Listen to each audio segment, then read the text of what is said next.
Morning, bro. Let's get it on. Hey, the beautiful finger of God. Yes, sir. Let's get it. Rock and roll. Man, I shared the live with my college students. Hopefully they tune in. Yeah, that'd be awesome, bro. Some of my college peers, I should say, not students. My colleagues. Yeah, what do you are the professor, aren't you, Benny? I like to think so, huh?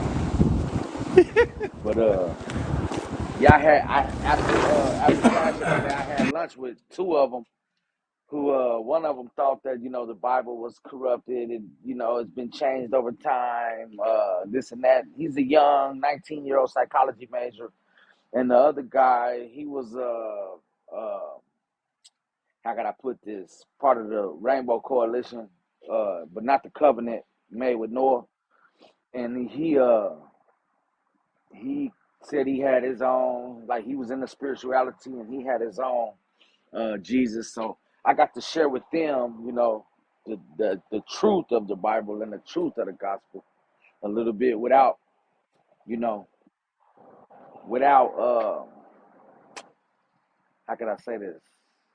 Without risking trying to gain a friend. Like Trot says, it's better you know, to make friends. So Yeah, where real it's gent, straight up. Yeah, where it's just right, straight up truth and not having to worry. Yep.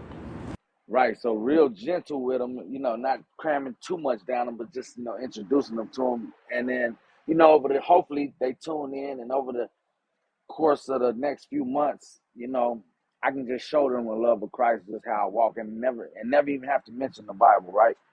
And maybe they'll want what I have. So, man, it's gonna be, That's awesome, bro. Good job. That's awesome. yeah. So that's the goal, man. I'm taking advice from the good mentor Trot. Just make friends, and just love Yep, people. 100%. 100%.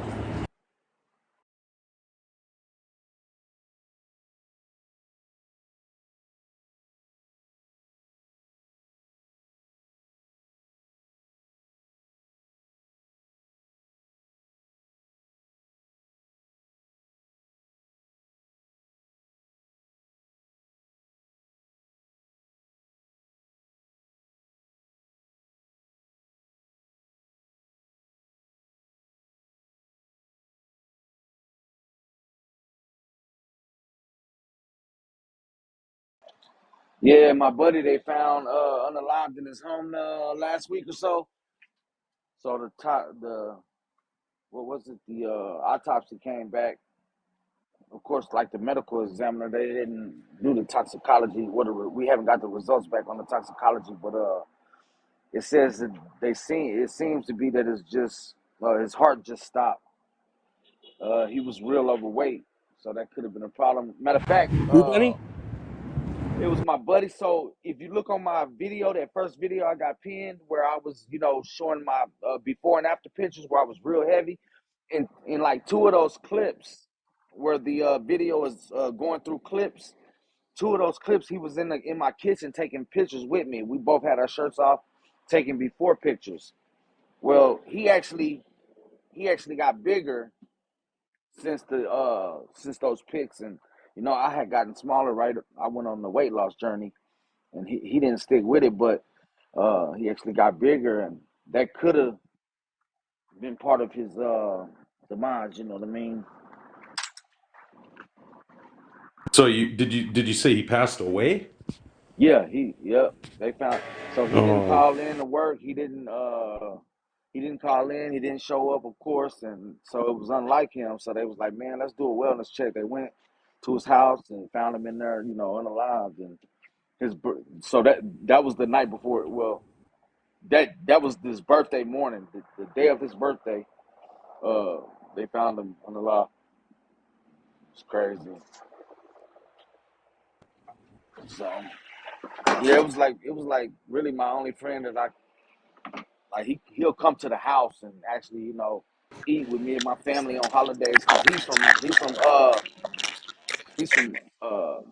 Escanaba, Michigan, something like that, Escanaba, and he didn't have no family here, so he would just come, to my house, have Thanksgiving, have Christmas dinner and stuff like that. So yeah, it was crazy, but it seems that his heart just stopped while he was sleeping. So, which that's good to know. Was he a believer? Yeah, uh he talked like he believed. When I would mention stories and stuff, he didn't really seem too interested in it when I would talk about the Bible, but I would always talk about it. You know what I mean? And like when practical situations in life would come up, or we talk about politics or news clips or something, I would make mention what the Bible would say about those things, and he would agree and stuff, but he wasn't too interested in reading the Bible, but he did believe in Jesus, I believe. Well, then we'll see him again one day. Oh yeah, that's why I'm not worried at all.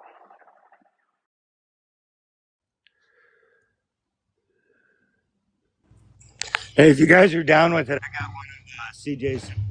I was going to play it for a second. Yeah, go for it. Bang. I'm Right. From before I was born,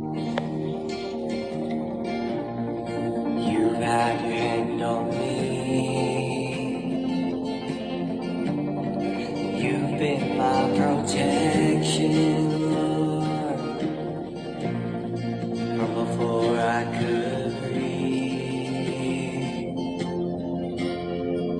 You are love, God is love, and He gave Him anyway. You are love, God is love, and you gave Him anyway.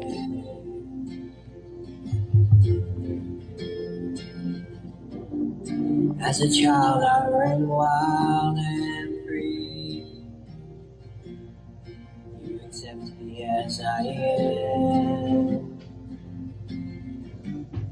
Then you started changing me, and you told me who I am. Yeah, you told me who I am. You said I am not. You said I am called.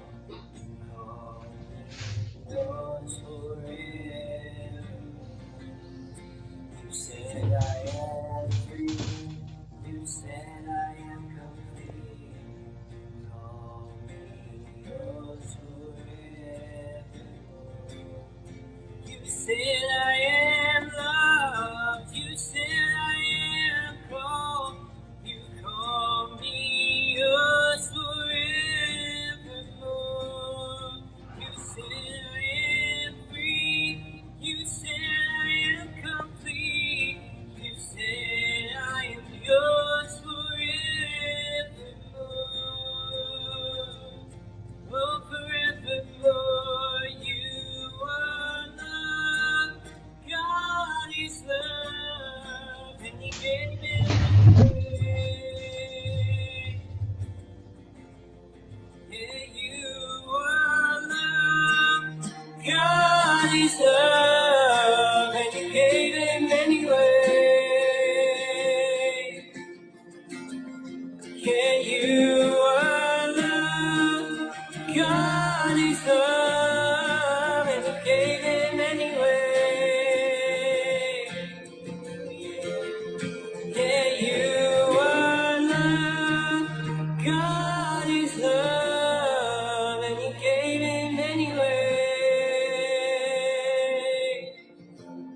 Yeah, you gave Him anyway.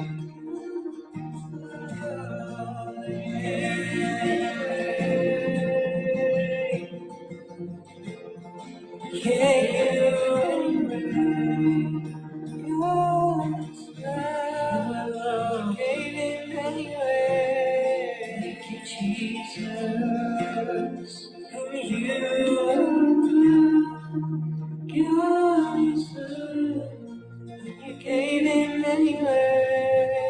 What is going on? What it do, Hebrew? Morning. Let's get it. What is the deal? What is the deal? Let me see. Jesus is the deal for real. Oh, man, that's it. All right, guys, we'll see y'all tomorrow morning. Aaron, That's it. where do I sign, bro? Where do I sign? That's it. You That's solved it. it. Jesus the deal. You figured it out. That was it. That was the whole point of descaled. Now that we figured that out, we're going to have to move on.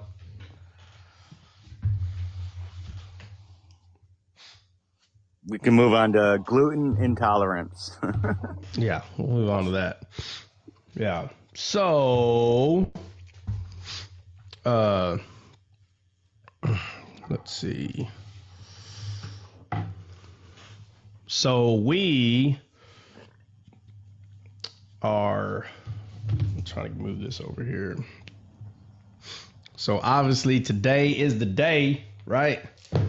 All right, because Christians have too many speculations. Christians just, we all read the black letters on the white page, but nobody knows what it's really saying. You don't really know that. What a lazy way. Hold on, to, Hold on, Trap. Send it. Before you go hardcore, before you hit the 40-yard dash in 3 seconds, give me a second. Cowboys are going to win the Super Bowl. That's a damn lie. Okay. Okay. 40-yard dash in 3 seconds, bro. Hey, when they were smacking Jesus, right? It says that it specifically says they smacked them with the palms of their hands. Is there a particular reason why it says it like that, or is it just me looking into stuff? Oh man, now we got to go to it. See what you did? Let's go to it. Let's go. All right. Bring it up.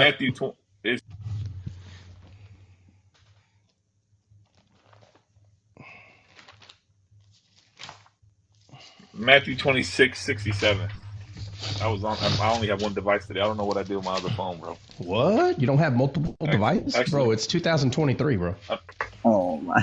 Everybody should have like 5 screens in front. Everybody should have like 5 screens in front of their face. It's true. Well, now I got 4, so. Oh, there you go. It's close enough. You're in violation. All right, is it 24, 26? Which one is it? 26:67.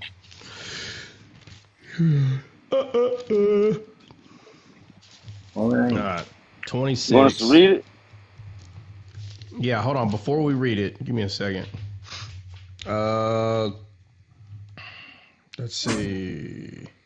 Start at like 59. Yo, I'm trying to. Is it 59? Hold on. Let's see.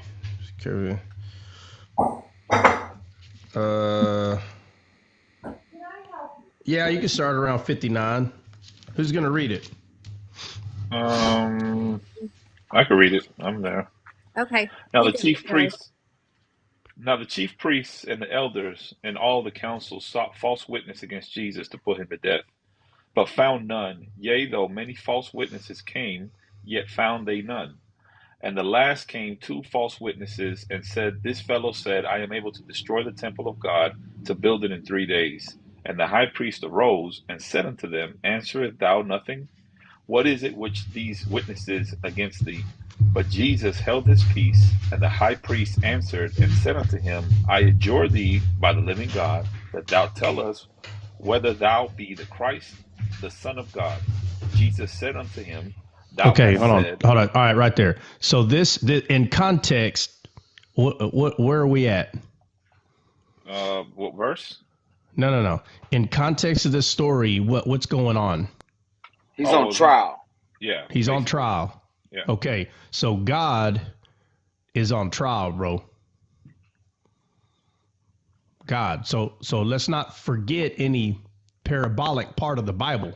As soon as you start forgetting the parabolic part of the Bible, then we're compartmentalizing one little story and we're not putting it together with everything else. It never separates from everything. Anything the D-scale has ever discussed, it's not, nothing is separated here.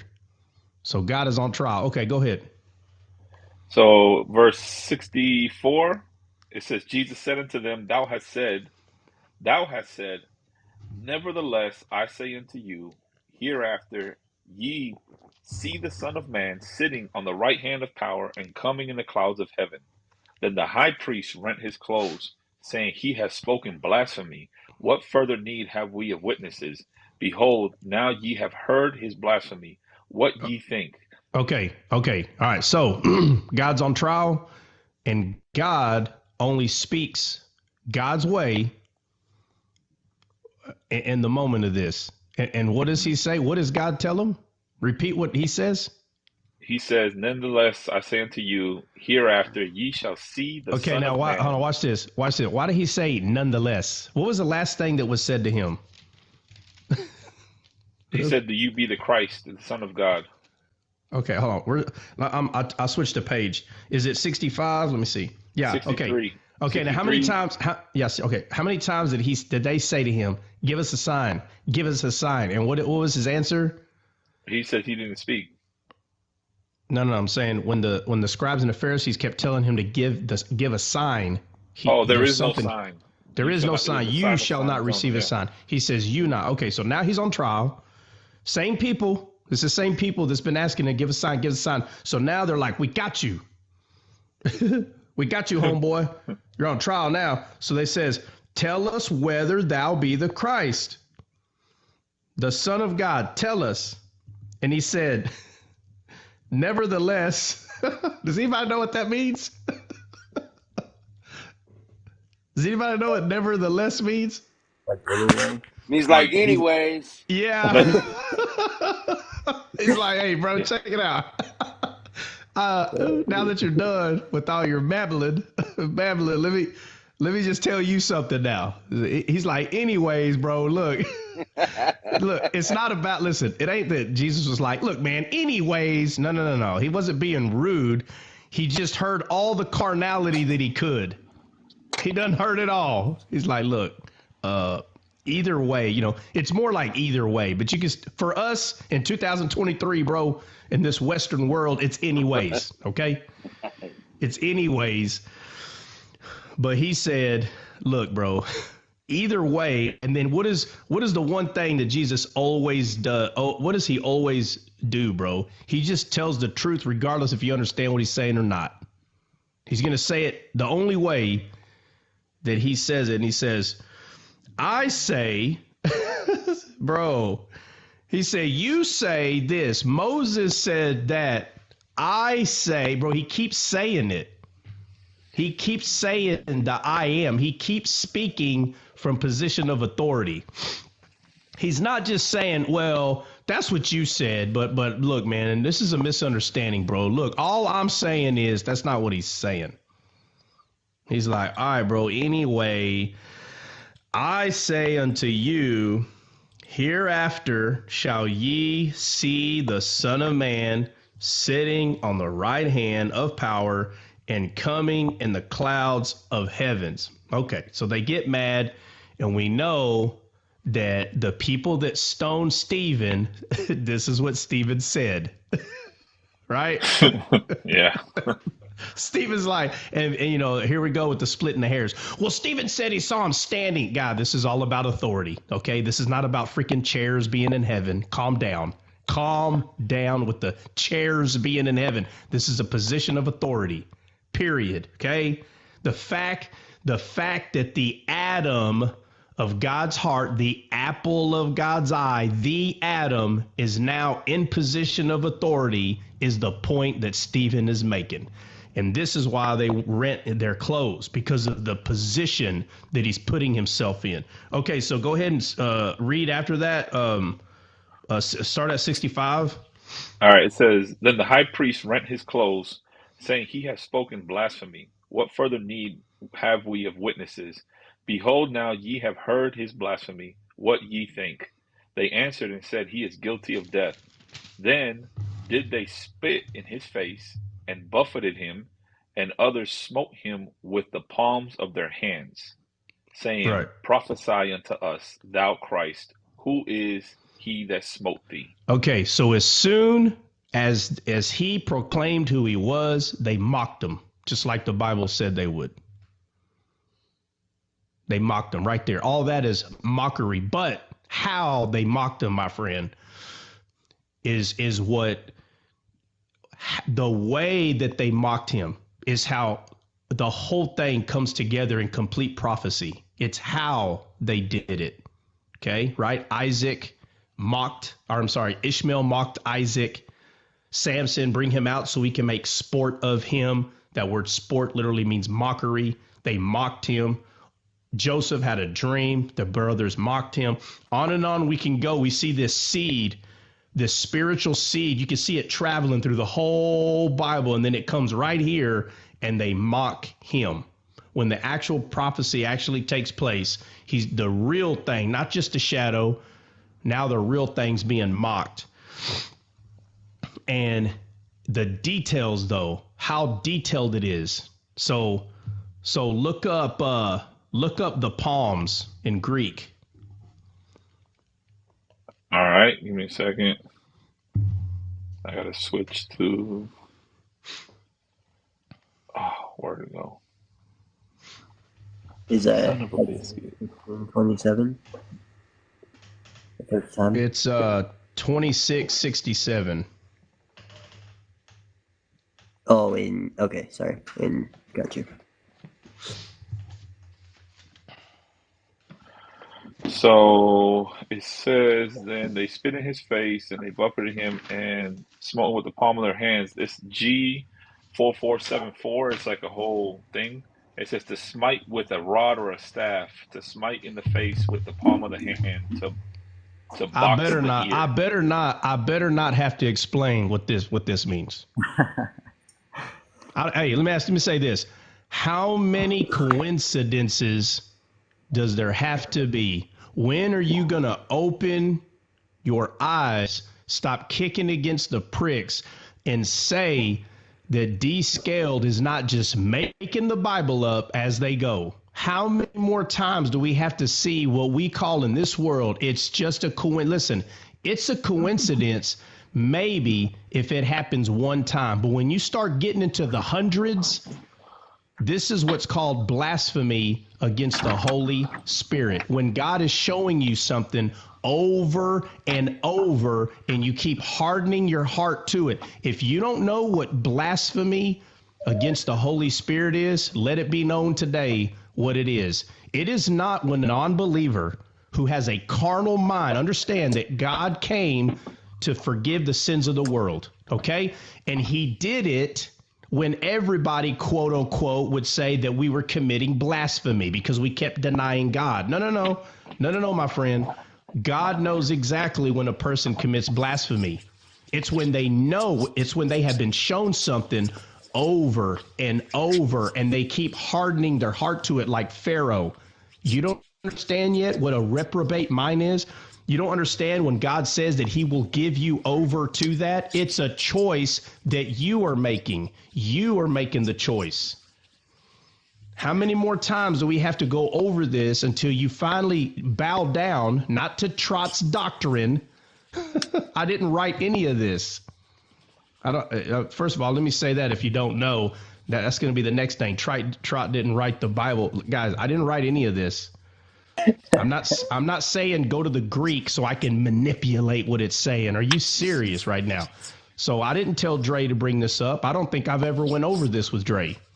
So Nope. Dre brings it up, and I said, well, let's go over it because there's much to tell about this area. So what were they hitting him with?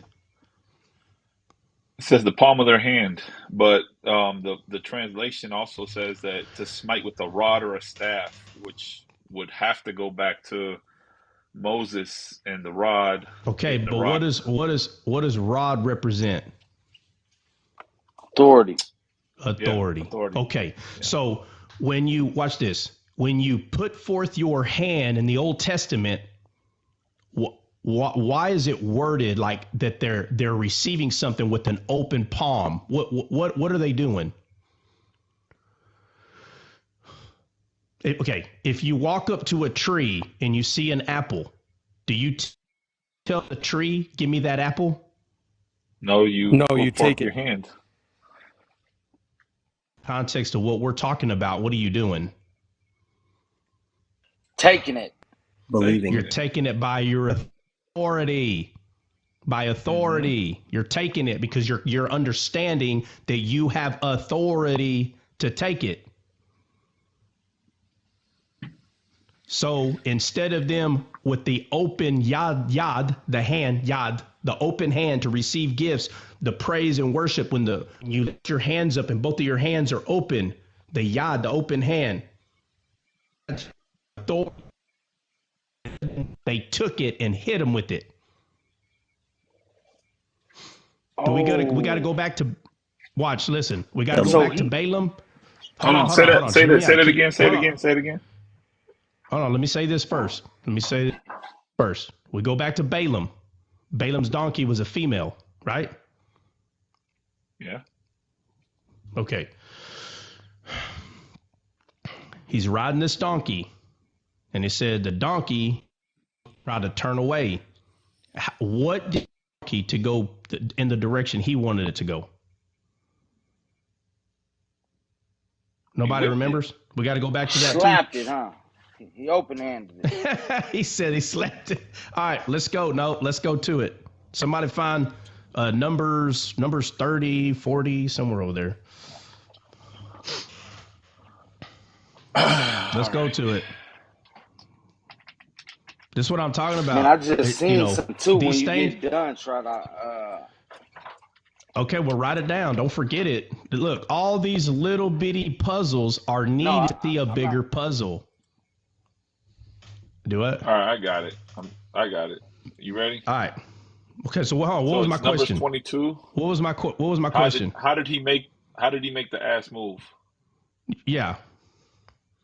So it says that Balaam rose up in the morning and saddled his ass and went with the princes of Moab, and God's anger was kindled because he went, and the angel of the Lord stood in the way of for an adversary against him. Now that he was riding upon his ass, and the two servants were with him, and the ass saw the angel of the Lord standing in the way, and his sword drawn in his hand, and the ass turned aside out of the way and went into the field, and Balaam smote the ass and turned her into the way. Keep going. So it doesn't tell us what he hit the donkey with? Keep reading. It says, but the angel of the Lord stood in the path of the vineyards, and the wall on the side, and the wall on the other side. And when the ass saw the angel of the Lord, she thrust herself into the wall and crushed Balaam's foot against the wall, and he smote her again. And the angel of the Lord went further and stood in a narrow place, and there was no way to turn either to the right or to the left. And then, when the ass saw the angel of the Lord, she fell down under Balaam, and Balaam's anger was kindled, and he smote the ass with a staff. Okay.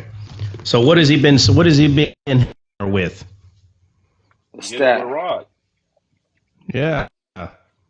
His authority. So, matter of fact, go ahead and finish this part of the story so people can understand if they don't recall it. Okay. And the Lord opened up the mouth of the ass, and she said unto Balaam, what have I done to thee that thou hast smitten me these 3 times? And Balaam said unto the ass, why is it saying that the Spirit opened the mouth of the donkey and she said? So who's speaking? Who's she? The Spirit. Wisdom. Well, wisdom. Okay. Yeah. We got to quit saying spirit because people are getting confused. They think we're saying that this is why I'm saying you got to be more familiar with the Bible, man. It's crazy. People have never heard that the attribute wisdom of the Spirit is feminine. It's like they never heard this. And then so they're like, you're wrong. And then they get proved they're wrong and they hate descaled more because they've stuck their foot in their mouth because they don't know what they're talking about. So it's an attribute. It's one spirit, right? How many spirits are there in the Spirit? Let's just make that real simple. The Bible even says that. How many spirits are there? 7. There's 7, right? Spirit of understanding, Spirit of wisdom, Spirit of might. Okay, so one of the spirits, but I'm just saying attribute. That one is always feminine. So when it says she spoke, it's not only because the donkey was a female, it's talking about wisdom. This is the parable of the Bible that everyone needs to understand. It's vital. Trust me, I'm using the word vital for a reason. It is vital. So what did she say? I'm sorry, Dre, what'd she say?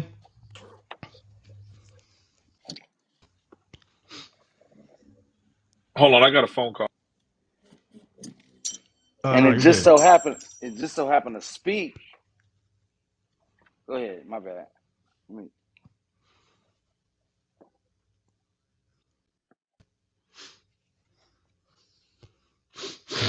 Excuse me. Well, we'll be talking about the finger of God Monday. No, I'm just kidding. Everybody can blame Dre for that. Blame Dre. Where does he stop at? I can keep going. Yeah, he's like, hey, Trot, before you dig into that, hey, here's this. Yeah. We'll be on for Yeah. about an so hour. Let me tell you. I'm back. I'm back. What happened was, let me tell y'all what happened. I'm gonna tell y'all what happened. I'm gonna tell y'all the truth. Okay? So Hold on, Dre. Hold on. Before you tell us the truth, let me tell you what happened. So last night, something happened, and Dre goes, "Nah, hold up." So he starts digging. He goes, "Don't worry about it. Don't worry about it. I'm gonna bring this up tomorrow." All right, now tell us what happened. Yeah. So what happened was I got up like at 3 o'clock in the morning, and when I can't sleep, I'll just like instead of just like scrolling through TikTok or whatever, I'll just start listening to the Bible.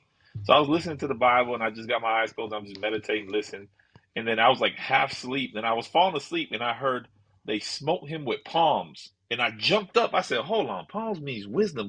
Wait a second. I was like, "What the heck did I just hear?" And I had to go back, and I was like, "Oh, they smote with the palms of the hand." Then I was like, there has to be some kind of else with that. Obviously, I didn't sit down and keep studying it, but I was like, I'm gonna bring it up in D-scale, see if anybody like saw like what's the purpose of them getting. This is Why why did they I hit him with the palm of the the TikTok. hand, bro? And I was like, the palm of the hand, the palm of the 2 hand. I was like, hours Yeah. later. Yeah, this is why I thought. 2 hours later. but Yeah. you know what? It goes What'd you say, hand in CJ? hand. It, I was saying this is why I scroll through TikTok in the morning and don't listen to the Bible app at 3 in the morning. So I don't come with these questions. so Oh, yeah, so hung up on but something. it goes I'm hand just in hand kidding. because Trot just said that we talked about the hardening of the heart, right? He just talked about that. And if you go to Exodus, one of the fingers of God, when Moses was there, it says that the magicians told the Pharaoh like that is the finger of God, and it says that his heart hardened after that. So there's some kind of correlation at the end of the day. It's all going to go together. It all works together one way or another. But anyways, go ahead, Trot. Well, Oh, we were it reading the does. story. It does. Yeah. Okay. So, where were we? I don't know. You had a phone call. So we You were gotta keep reading. reading. You said we were left off, and the angel of the Lord, and he Oh, smote the ass with the staff, no. What'd she right? say? What did she say to him? That's where we are. Okay, yeah. So it says, and the Lord opened up the mouth of the ass, and she said unto Balaam, "What have I done unto thee that thou hast smitten me these 3 times?" And Balaam said unto the ass, Because thou have mocked me. I Okay. would Okay. Hold dare. on. Hold Yeah. on. Hold on. Hold on. All right. All right. Here we go. You have mocked me. Let me tell you something. If you cannot tell that this female donkey is representing wisdom in the face of this story, if you cannot see that, the Bible will never make sense to you. Never. Because you keep hardening your heart to something you don't understand, to something you cannot physically explain, you cannot see it. This is the whole point. The church is not built on how smart you physically are. It's not built on your 45 markers, highlighters, pens, red pens, blue pens, 47 Bibles. The church is not built upon that. It's built upon spiritual revelation, just like Peter was told it was. That's how it's built. That's how the church grows, when we are receiving spiritual revelation and you're understanding what you're reading, instead of telling people the most laziest, slothful thing you could say. Well, who really knows? Let's continue and we'll just read for 3 hours. Hey, do you think that? Well, who really knows? What's such an easy, lazy way to be a Christian? No action needed. No representation of life needed. No demonstration of life. No demonstration of the Spirit. Nothing. Just, well, tomorrow, guys, we're going to pick up with Harry Potter 3 and the Sorcerer's Stone, or whatever one that is. But we're not Allah knows in a best. book club. We're not in a book club. Okay? We're not in a book club. Hold on. Yep. So it's funny because it says Balaam's ass sent there because Balaam said unto the ass because thou has mocked me. So basically, the carnal mind thinks that that wisdom is mocking you. Like you see, what is going on Well, there, like well, no, the really. carnal Listen, they're mind. both enmity. They're enmity to one another. Right, So they do 100%. they do mock each other. They do. Right. Just like Elijah was mocking the prophets of Baal when they were screaming for their God, to come give them the fire, and Elijah's like, hey, maybe you should scream louder. He's probably sleeping. He said he's on vacation. He said he's on Yeah, yeah, vacation. yeah. He's on vacation. So don't be fooled. It is 110% the exact same on the other side. But what you have to remember when we're mocking the carnal mind, the reason you have to be careful with that is because the person is going to believe that you are mocking them, the soul. That's how the flesh is going to defend itself. A lot of people do not understand that when you mock Satan, you're mocking them. They don't understand that because they don't understand that they are a spirit, soul, and body. They do not understand this. And so when we mock them, they get mad at us. And so they don't understand that we're not mocking them, the soul. We're trying to save the soul, but we're mocking the flesh that is hindering them from hearing from the spirit. So because of that, that flesh is our enemy, not the person, not them themselves, but the seed of Satan, the carnal mind, the one that is constantly trying to steal the word, the fowl of the air. That's the enemy. Okay. And so that's the part of the person that we throw the stone at, just like David unalive Goliath. It was the carnal mind that was being attacked spiritually. In real life, obviously that stone had to enter that big old head to unalive this creature, but spiritually, that is what we do. Christ is that smooth stone, not made with hands. It wasn't smoothened by hands. He took those stones out of a creek. It was the water that built this thing to be smooth, to become a projectile, right? So it was the living word that created this stone. This is why you always, not built with hands, not built with hands. Everything's always described, not built with hands, because the church of Christ is not something you can physically see. So those Catholic buildings that are real pointy and they're like, you have to point it to the God. Bro, we're not pagans. There's a bunch of pagan mumbo jumbo right there, right? Dagon is not the God, okay? Dagon, the fish hats, it's not the God, okay? The God it's a spiritual church that you cannot see. So I know people get mad, but it is what it is, man. Sorry. But anyway, so continue with what she's telling Balaam. All right, hold on. Because thou hast mocked me.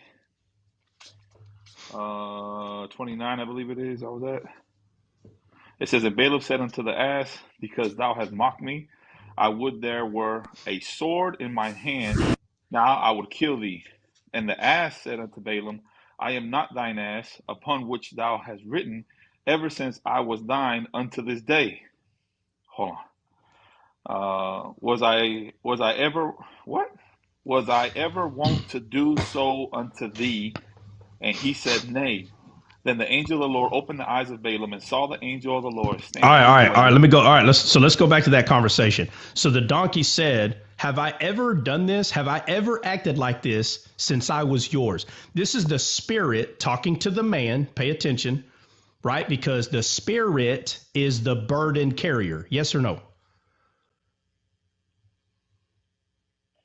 Yes. Yes. Okay. So we ride the burden they carry the burden. Do you understand? Your spirit is carrying the burden. But because you have authority in this world, you can force the spirit. You can quench the spirit. Yes or no? Yes. Yes. Okay. So he decides to take his authority in this world and smite the spirit, telling the spirit no. So the spirit is trying to tell him, don't do this. And he's saying, I'm going to do it anyway. So when he's smiting the donkey, it symbolizes you taking your authority in this world and telling the spirit that you're not going to listen to what it's telling you. And so here in the story, the donkey says, man, the whole time since I've been yours, have I ever acted this way? And he's like, no, you haven't. So the donkey's reasoning with him, like, bro, like clearly, I'm doing something good for you, dude. Have I ever acted like this before? Like, how are you not recognizing what I'm doing? So Balaam's never been off the path. Here he comes now because of money. He gets off the path, and the spirit is telling him, hey, man, like, you were told not to saddle your donkey. Like, God told him not to do this, and he's going to do it anyway. Okay. So go ahead, Dre. All right, give me a second. I got to run back upstairs. I just came downstairs for a second. So we're in verse. What verse are we in? It says, and the Lord opened up the eyes of Balaam, and the angel of the Lord said unto him. So the Lord opened up the eyes of Balaam, and he saw the angel of the Lord standing in the way, and his sword drawn in his hand, and he bowed his head and fell flat on his face. The angel of the Lord said unto him, wherefore hast thou smitten thine ass these 3 times? Behold, I went out to withstand thee, because thy way is perverse before me. And the ass saw me and turned from these 3 times, unless she had turned from Turn from me, now also I have slain thee and saved her alive. Okay, watch it. Why the focus on what he's going to do with this donkey? What does it matter? Why? Here we go again. Things that look so insignificant. Oh, well, he's not going to kill the donkey. No, no, Bubba. No. The donkey is symbolizing wisdom. It's not going to kill itself and kill you. So he's saying, I would have unalived you, but saved the donkey. Yeah, but the reason that it's being said that he's going to save the donkey is so our little peanut brain asks questions. Why? Why the focus about, oh, by the way, for anyone that reads this story, I'm going to save the donkey. Why? Why waste ink on a page to describe that? Why didn't it just say, I was going to kill you, Balaam?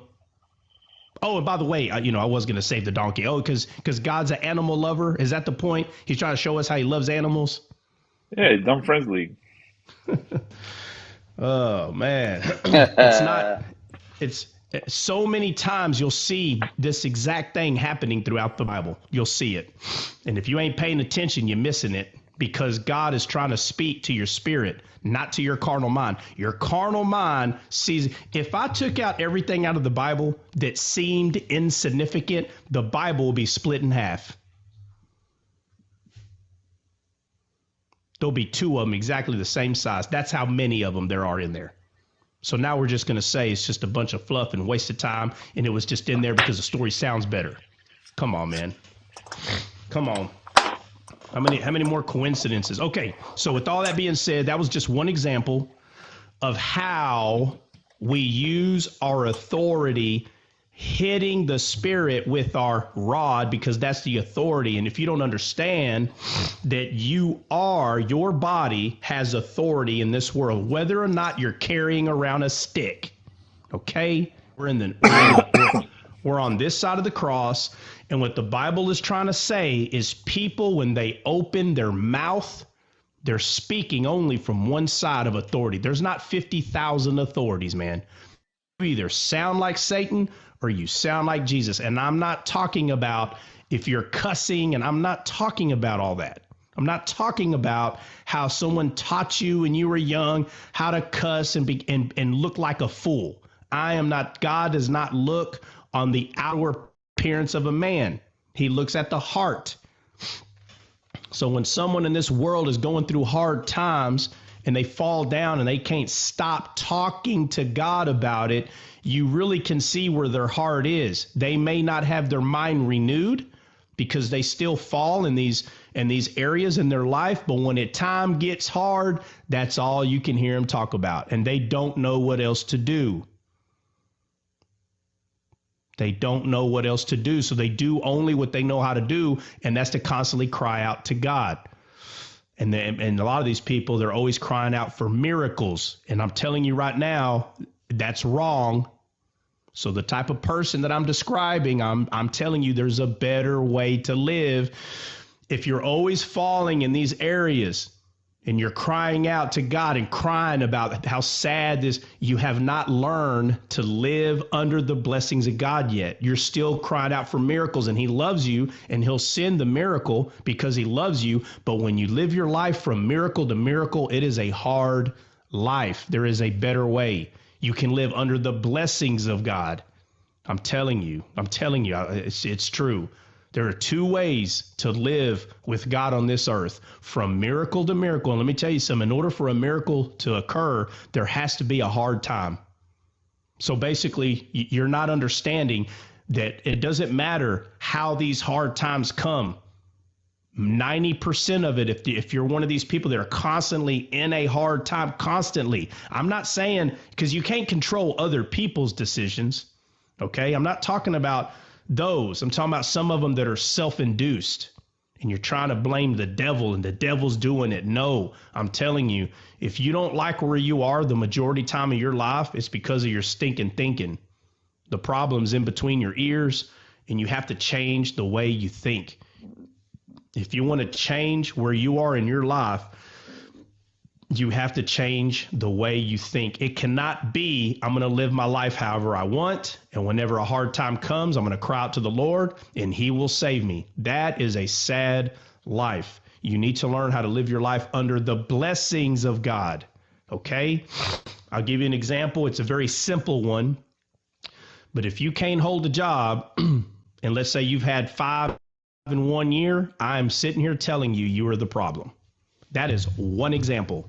That's only one. I can do this all day long, okay?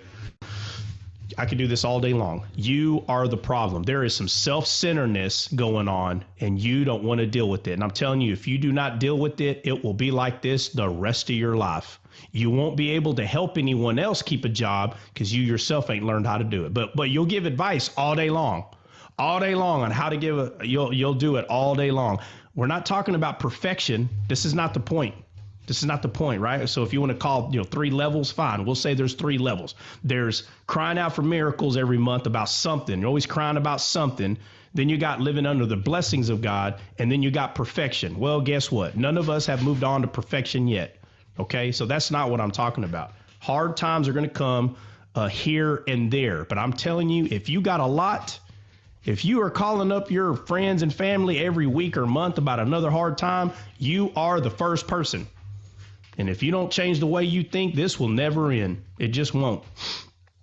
So I'm just throwing that out there to anyone that you either have a family member, a friend. You need to sit back and ask yourself, what type of imagination do they have? Are they saved? Okay, fine, they're saved. Well, why are they always in like a dire situation? Why? And they're like, well, it's because I'm a prophet. I'm a prophet and Satan's attacking me. I'm telling you right now, I'm sorry. Persecution is one thing, but you can't hold a job. You can't keep a friend. You can't, it's another. All right. That's another thing.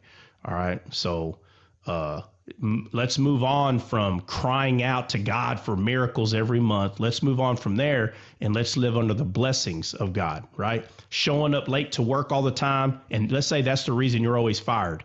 You need to fix something, because living under the blessings of God is showing up to work every day on time. That's living under the blessings. It's the laws of this land that they're already in place. The work is not going to show you grace.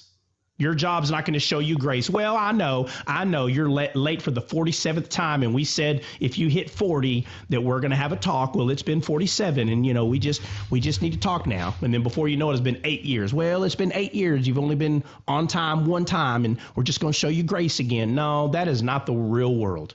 Okay, Living under the blessings of God is you showing up on time, doing what doing more than you're asked to do because they're paying you. Because they're paying you.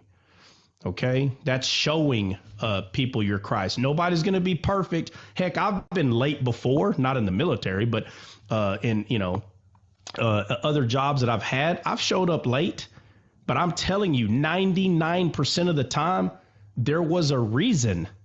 All right, now in my life, there are some family members that don't like it when I don't show up on time at their family birthday, whatever. And when I show up, they're like, bro, we told you 2:00. It'll be 3:00. And, they say, or 2:30 or something. I told you 2:00. I said, I know, but I'm here on time. No, you're not. We told you to. What they don't understand is not everybody is just going to drop everything they have every time.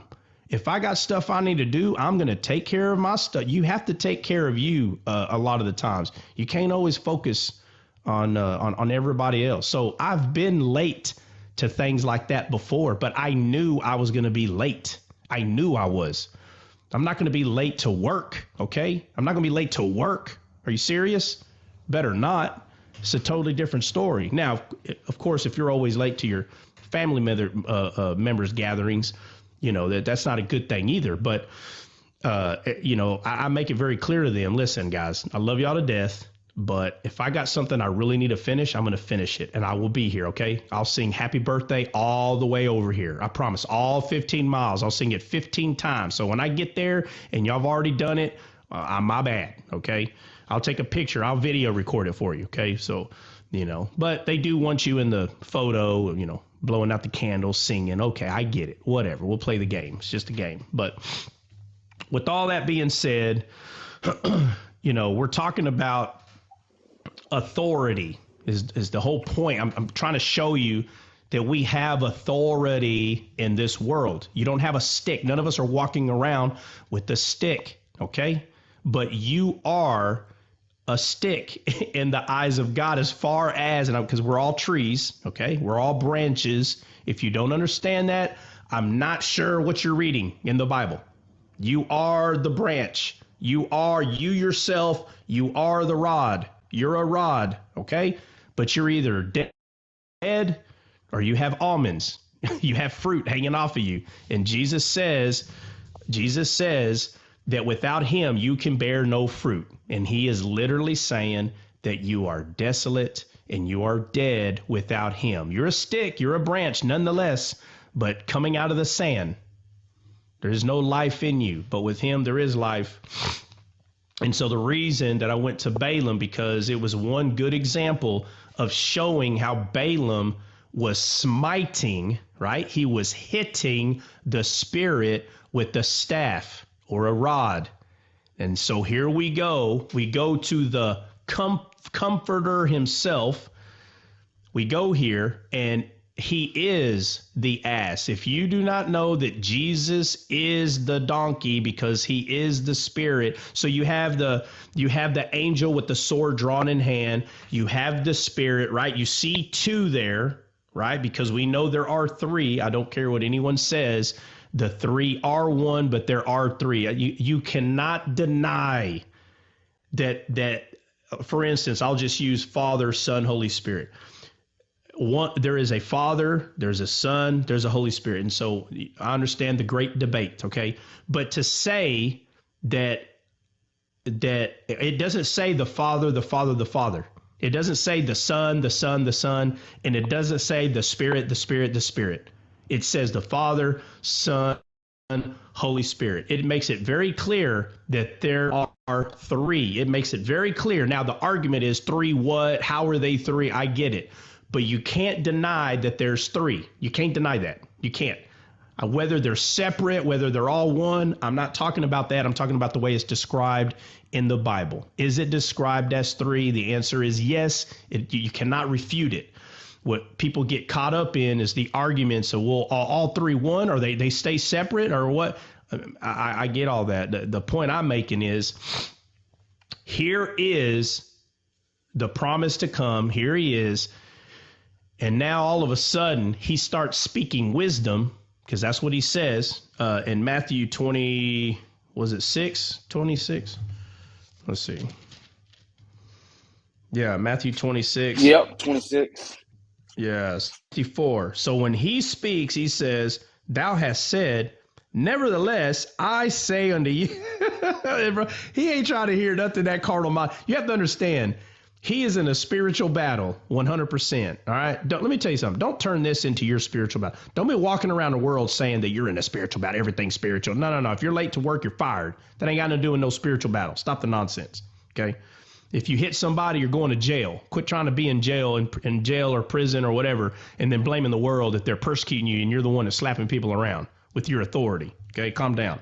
Okay, thou hast said, nevertheless, I say unto you, hereafter shall ye see the Son of Man sitting on the right hand of power and coming in the clouds of heaven. He just told him straight up, say, bro, you can sit there and say whatever you want. I ain't trying to hear it, but let me tell you what's about to happen. And so he tells them, and because they are in a position, okay, they are in a position that Balaam was in.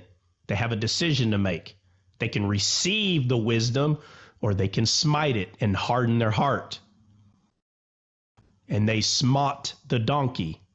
I'm telling you, this is talking about the spirit, guys. Jesus is not a physical donkey, just like he's not a physical lamb. He's not a physical lion. What it is you're not as familiar with the Bible as you should be, so you can see that he's the donkey. He is the burden carrier. He's it. Everybody wants him to be they want him to be the pretty dove only. I'm sorry. The Bible does not tell us that he's just a pretty dove. It just gives us one.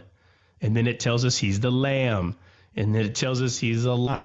I don't know how many more things the Bible has to explain what he is. And when you tell someone, bro, he's the donkey, and then you have to, for 4 hours, you could talk about the burden, the burden. And they're like, oh, I see what you're trying to say. What I'm trying to say? Oh, so since the black letters in the white page don't say he's the donkey the way you want it to say, then he's not the burden carrier then. So this is the parabolic part. The parabolic part is not saying anything clearly. But since the Bible says he's the Lion of Judah. Oh, well, says he's the Lion of Judah, so he's the Lion of Judah.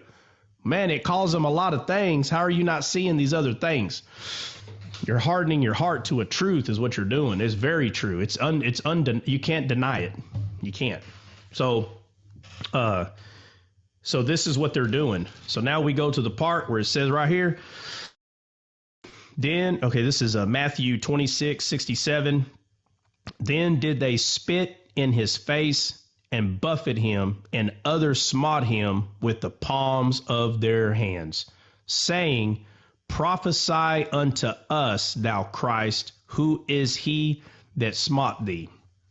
So the mockery, the spitting, and the hitting with their personal authority, which means they have finally 100% hardened their heart at this point. This is the point where they hardened their heart towards him and started hitting them with their own authority, just like Balaam. So I apologize. That took pretty much the entire time. Can I say, blame Dre. Can I say something Yeah. too, Try? Yeah. When you started mentioning that, and we went and looked up that word, and it said rod, and the rod represents authority, but we know it's given. So Jesus says, no man takes my life, but I lay it down. So he gave them that authority to even do that, right? You know what I mean? Well, To yeah, smoke well, let me him. say this. Yeah, but let me say this. As soon as you're born in this world, you have authority in this world. And it was already any human that was born into this world, you have a personal choice. That's the authority. That's why God had to be born into this world so he can have authority here in this world. See, when he gave dominion to Adam, he took authority away from himself. This is a big one. People don't understand this one. They don't like, matter of fact, people don't like this one. They're like, what? How can you say that? We're talking about a perfect God here, okay? We're not talking about a good human. We're talking about a perfect God. When he gave dominion to the first Adam in this world, he took it away from himself, buddy. You can line that up with everything. He is not moving everybody around like chess pieces. He gave the dominion to the first Adam, and that dominion was taken from Lucifer, from Satan, for the red pinners. His name's not Lucifer, even though you can go in there and show why people call him Lucifer. Fine, Satan, Beelzebub, I mean, how many names or whatever. You know who I'm talking about. Stop splitting hairs. But so Jesus, God himself, my friend, he had to play by the rules. He's the one that made them. He's the one that made them. So he came into this world in an Adam body because it would take the Adam body to redeem what the first Adam did. Because he has to play by the rules. They're his rules. If he would have broke his rules, he would have been a liar. The Bible makes it clear he's not a liar. He doesn't lie. So he came in this world. Why? Because that body is what had authority to do things in this world. That body does. So that body was the one that had to take the authority back, and it did. And that was God. So the authority that they used, their personal choice, they had authority. They could choose to believe what Jesus said, which is the tree of life, right? They had a choice to eat from the tree of life or not. And instead of eating from him and believing, they used their authority to mock and to smite him and basically tell him to be quiet. They don't want to hear it. So there is a big part, a huge. Now there's not a lot of debate about it. There's some, but when you tell a typical Christian that when God gave dominion to Adam, he meant it, and now Adam, what did he tell Adam? He gave, and he said, what did he tell him to do to the earth? To subdue it. If you don't understand what that means, it's him. You have the authority to do that. When he did that, he took authority away from himself, meaning you do it. You. Not the way like God is not going to just manipulate everything. You have to do it. If I want to eat, do I pray to God to grow me a plant out of the ground, or do I have to go plant the seed? Who plants the seed in the ground out here? You do. I do. If there's an animal dying in the lake, can I jump in and save the animal, or do we just sit here and pray for an angel to come take it out? You start looking at all these things and you'll understand the dominion that was given to you. If one of your brothers they're heartbroken for whatever reason in life, do you pray to God only to comfort them, or do you do what God told you to do and take care of the earth, subdue the earth, till the ground, plant the seed of love, joy? Where's the involvement here with you? It is the authority that you have, that God has already laid the foundation of what you are, a human in this world, and you are supposed to go comfort. How was Saul comforted? Was Saul comforted because people prayed, or because a man actually took action and soothed him when David played the harp? That's talking about the melody of God. It's the only thing that will soothe a man. And the harp is God's heart. That's what the harp is. So when you hear the stories or in the Bible when it talks about, and the angel held the harp of God, guys, if you're picturing a musical instrument harp, you have no idea what you're reading. I don't know. You need to stop. You need to start all over. It is talking about the heart of God. That's what it's talking about. You go to the Songs of Solomon, or it might be in the Psalms, and it's talking about these people that hung up their harps. It kind of makes it sound like they're in it's been a while since I read it, but it kind of sounds like they're in like a mosh, like I don't know, like an Amazon or something, the way they describe it. But it says that it basically talks about them being sad, and it says they hung up their harps on a tree. Notice, they hung up their harps on a tree. It's not talking about a musical instrument. I understand. I know what a harp is, okay? But not everybody in the Bible is running around with harps, okay? All right, you gotta put some twos and twos together. But so I guess, well, I mean, we can go ahead and get started on the finger of God, and I guess we can finish it up. That's Psalms on Monday. 137 and 2, by the way. Well, go ahead and read it. Tell them again what it is and read it. Psalms 137, verse 2, and it says, "We hanged our harps upon the willows in the midst thereof." Yeah, and there's more. What does it say before that or after that or what? Give me a second. I gotta turn to it. Yeah, no, my bad. Why is it not? Oh, there we go. 137. It says, by the rivers of Babylon, which is exile, right? By the rivers of Babylon, we sat down. Yea, we wept when we remembered Zion. Okay, hold on. We wept when we remembered Zion. Remember, Zion is the promise. Okay, go ahead. Mm-hmm. It says, we hanged our harps upon the willows in the midst thereof. For there they that carried us away captive required us a song. Watch this. Notice how. Hold on. Notice how they're mocked. Okay, so now they're with their captors, and their captors are requiring a song. Watch what they ask them. Go ahead. And they that waste us required of us myrrh, saying, "Sing us one of the songs of Zion." Okay, watch this. Watch that. Hold on. Why would they call that myrrh? Why would they require myrrh from them? Do y'all remember what myrrh is? Mirth. It says mirth. I would have to look it up. Hey, what? Hold on. Let me go back. Take me there. Where are you at exactly? 137. 137 verse 3. Psalms. Yeah. Okay. Hold on a second. Let me go there. Just give me a second. Psalms 137. All right. Where do I start reading? Verse 3. Let me start at 1. It says, by the rivers of Babylon, there we sat down. Yea, we wept. Okay, so they're by the rivers of Babylon. And if you don't know what that is, that's the desolate land. When we remembered Zion, which is the promise, we hanged our harps upon the willows in the midst thereof. For there they that carried us away captive required for us a song, and they that wasted us required of us mirth. Yeah, look up that word mirth. Joy. It's joy. Yeah, so okay. They wanted them to be happy. Okay, so watch this. These are the captives, and there's only one joy in the Bible.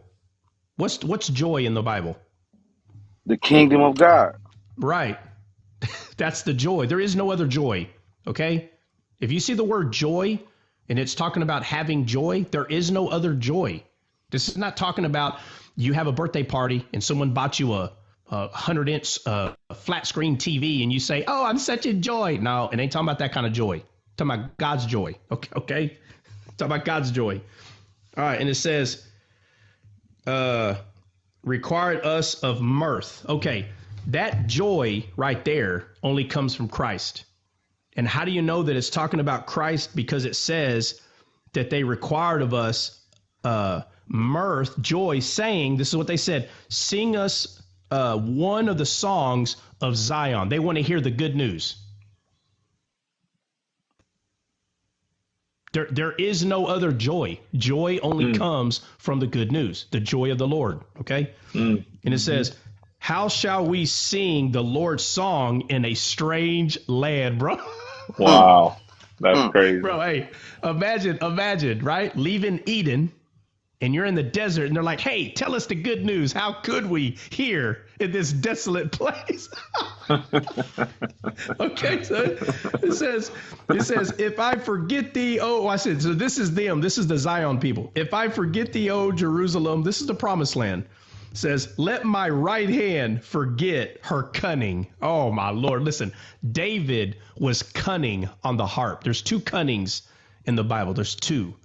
Satan, right? It says the serpent was cunning.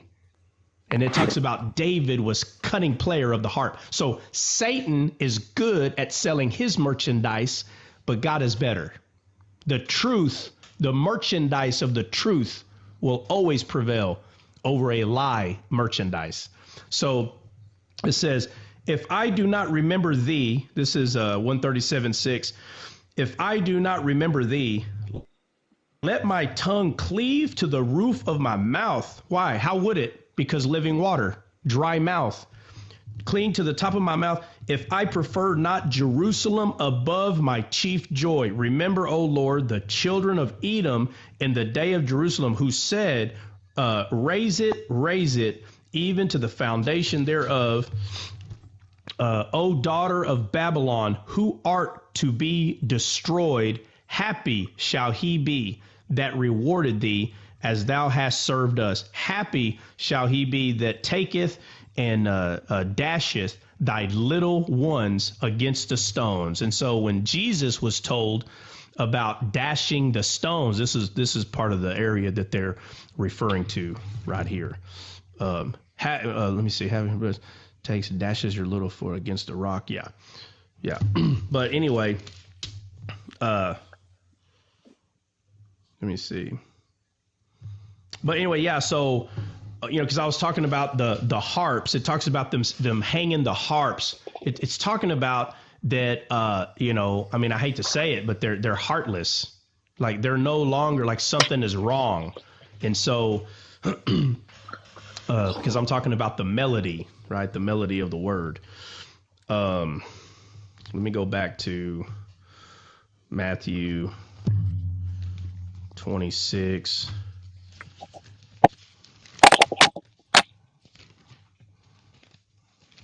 Matthew 26. Well, guys, on Sunday night / Monday morning, I promise not to listen to my Bible in the middle of the night. Nah, this was edifying, man. This was edifying for sure. Yeah, but I mean, when the stuff gets rooted in you, bro, when it gets rooted in you, right? I don't mind talking about this stuff, fast. I haven't studied any of that in years, but it's rooted in me. I know what it is. But when I'm talking about something that's very controversial, you're going to see me slow down a lot, because there's certain words you don't want to say because it's going to start an uproar. And, if you ever hear me talking about, first of all, it probably never will happen. But if you ever hear me, like, literally, guys, today we are going to talk about Trinity and oneness, like, bro, that is going to be a very slow conversation. Once saved, always saved. But that is going to be a very slow conversation, because there are certain words you have to stay away from, dude. They trigger, bro. It's like an earthquake. You say certain words and it's wow. It's wild. And I'm sure by now most of you've seen it. You may not know exactly which words I'm talking about, but you have to stay away from certain words, because people split hairs with this. They literally will hold your salvation based on this phrase. And if you don't say it like this, you're not saved. Like, they have taught themselves to believe this, even though the Bible don't teach that. The Bible does not teach that. It says anyone who believes. That's what it says.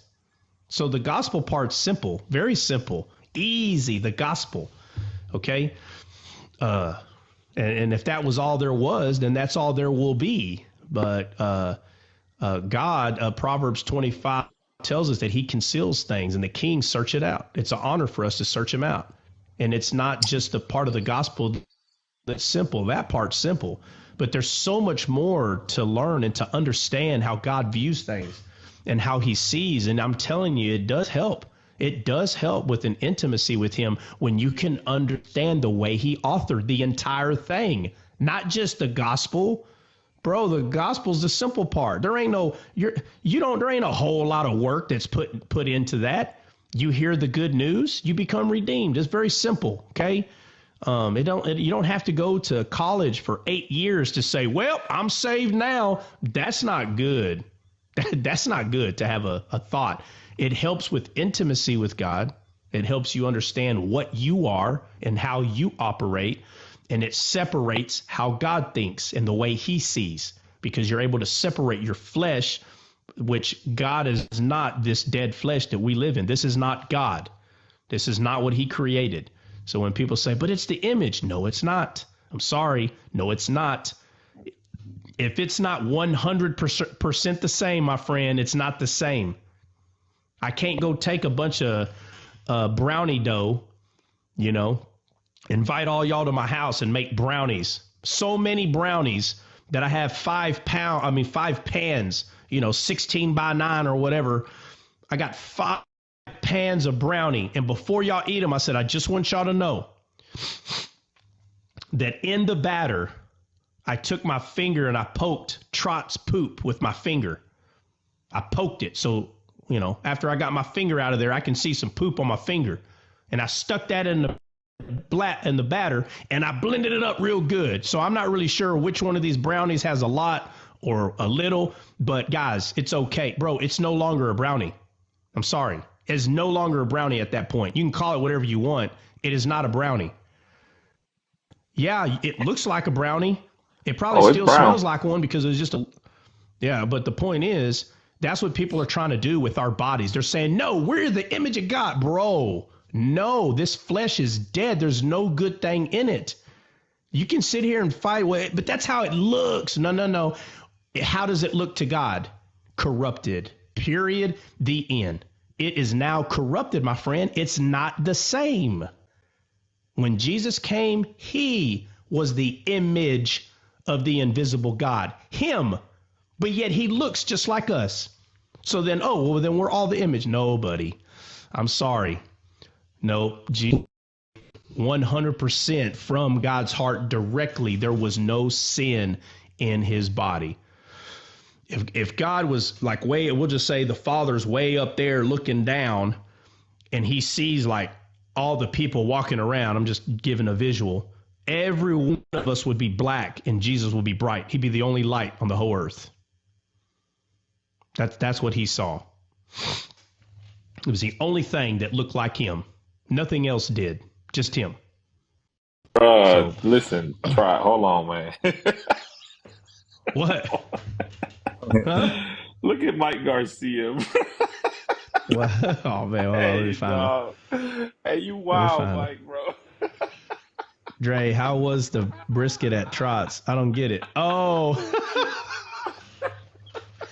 Oh, my Lord have mercy. Hey, it did have a little tangy taste to it. Oh, here we go. Yeah, well, we ate the same brisket. Chill out. That Mike is out of control, bro. Hey, thank God you don't have Muslims on this live, bro. Because the minute you said Jesus is the donkey, they would have just clipped that and put it on repeat, and they would they would have did all kinds of stuff with that, man. Oh yeah, no, I know. No, I would have loved it because I know how to explain it. No, I would have loved it. No big deal. Oh, they wouldn't want you to explain it. They just want to talk crazy. Oh yeah, I know. Please remind me not to eat Trot's brownies.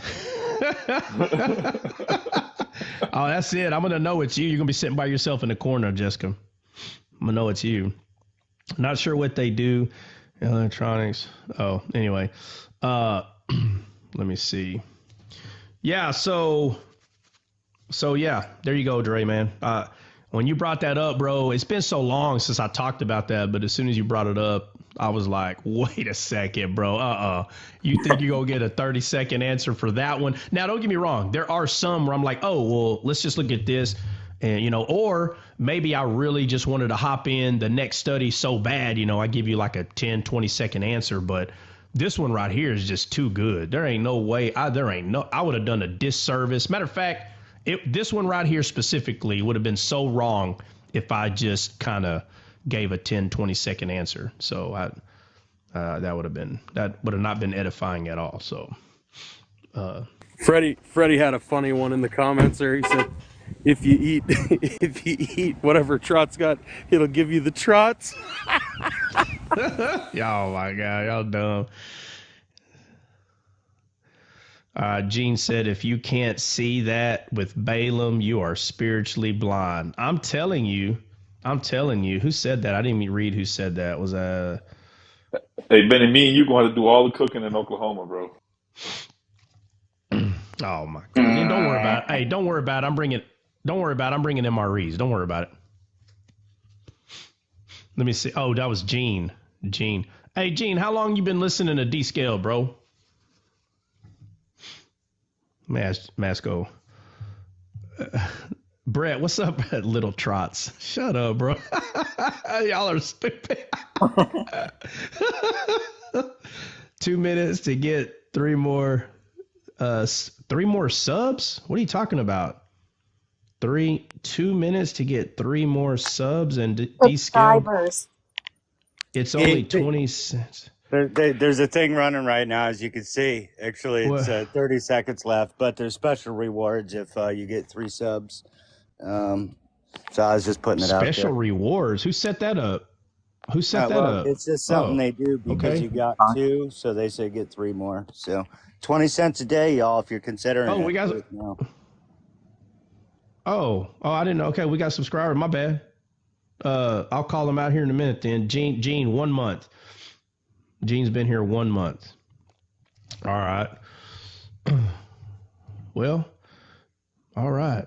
1 month. Time's up. Well, let me click on this thing and see what we got going here.